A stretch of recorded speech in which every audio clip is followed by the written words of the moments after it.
resgate da essência artística e cultural. Isso faz a gente pensar num fenômeno muito interessante que o mundo vive hoje, tá? Há alguns pensadores aí, eu me coloco entre eles, considerando que a gente vive hoje um renascimento do renascimento. Renascimento, vocês lembram lá, né?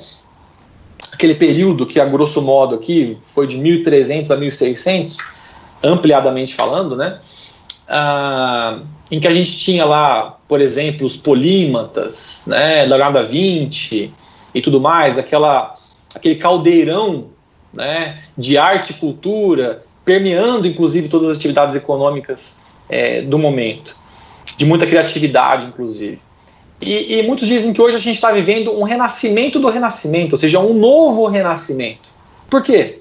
Porque da mesma forma que lá, e se a gente fizer de fato o resgate da essência artística e cultural da economia criativa, então hoje a gente viveria a gente vive de novo um momento em que há de fato arte e cultura permeando muito diversas indústrias, a criatividade em torno disso afetando e influenciando também inovação em outras áreas. E aqui é bom colocar um parênteses: o fato de eu definir bem a economia criativa não me impede, obviamente, de perceber, de notar, de concluir que essa criatividade da economia criativa, ela transborda e influencia, obviamente, a inovação em outras áreas. Eu não vou chamar inovação em outras áreas de economia criativa, mas, obviamente, há uma influência da economia criativa, um transbordamento para outras áreas, sim. E esse é o caldeirão que aconteceu também no Renascimento, né? Saindo da Idade Média e com essa centralidade ou essa importância da arte e da cultura agitando a sociedade, agitando atividades econômicas também, a gente vive de novo isso.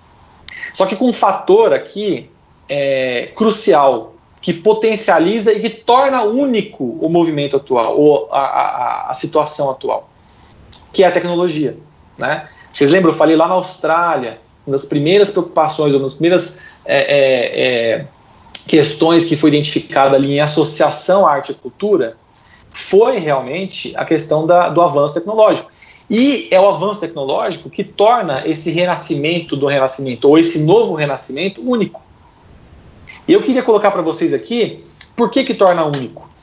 E para colocar isso para vocês, eu gostaria de trazer aqui uma comparação, uma metáfora muito interessante do Michel Serres, que é um filósofo que escreveu a Polegarzinha. Já explicando aqui o título, parece até título de livro infantil, né?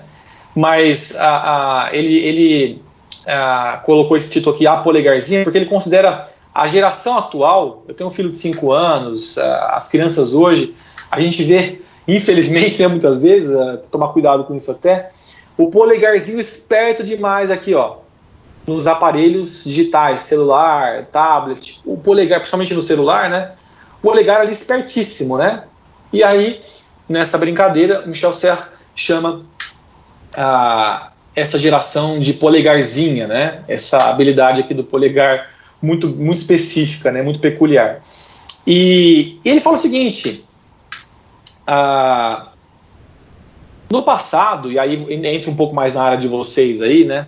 A gente foi lá atrás na história, como é que as informações, o conhecimento, a gente pode até dizer assim, era transmitido, né? Na sociedade, entre os seres humanos. Oralmente, certo? As tradições orais e tudo mais. Então, eu passava para você, meu filho, e depois passava para o meu neto, e eu, como chefe tribal, enfim, passava para a minha sociedade, todos os conhecimentos, por meio de histórias, contando. E para fazer isso, obviamente, eu tinha que estar com tudo aqui aonde? Na cabeça, certo? Eu ocupava uma boa parte de memória aqui, né, do meu hardware, certo? Cerebral, guardando as informações todas, o conhecimento, para poder contar e passar adiante, certo? E isso começou a mudar, porque o Michel Serres fala, né? Porque depois eu tenho a invenção da escrita. Então agora eu consigo esvaziar um pouquinho aqui o espaço do hardware e agora eu consigo registrar de forma escrita, né, o que eu estava antes apenas decorando para reproduzir. Agora eu registro lá, posso, quando eu preciso, consultar o que está escrito e não preciso mais decorar, não preciso mais guardar tanto, usar tanto a memória, usar tanto o cérebro para isso, né? E vocês sabem, a escrita, depois ali os papiros, depois o livro, a imprensa, né? O livro. E aí cada vez mais eu começo a poder esvaziar, no sentido positivo, né? Memória, eu consigo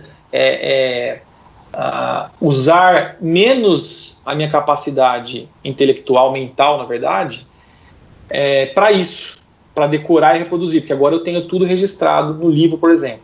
E vocês concluem, obviamente, não preciso nem falar, que isso aumentou ainda mais com a tecnologia, com o computador, e ainda mais com o computador na palma da minha mão, que é o celular.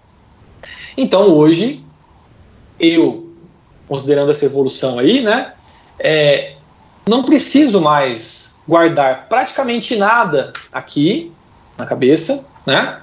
Não preciso guardar mais praticamente nada, porque basta consultar.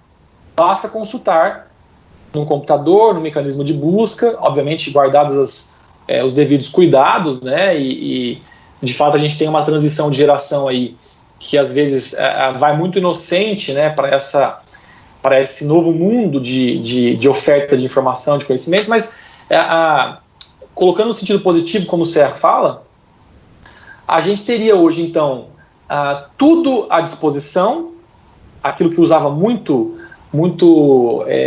memória RAM, digamos assim, muita memória cerebral, a gente tem à disposição aqui. E aí, ele lembra da lenda de São Denis. Olha que interessante. Não sei quem é católico aí, eu não sou, mas a lenda de São Denis, corrijam aí os que... na verdade, a gente está aqui na Universidade Católica, inclusive, devem ter muitos que sabem melhor que eu, mas a lenda de São Denis diz que o santo foi decapitado, né?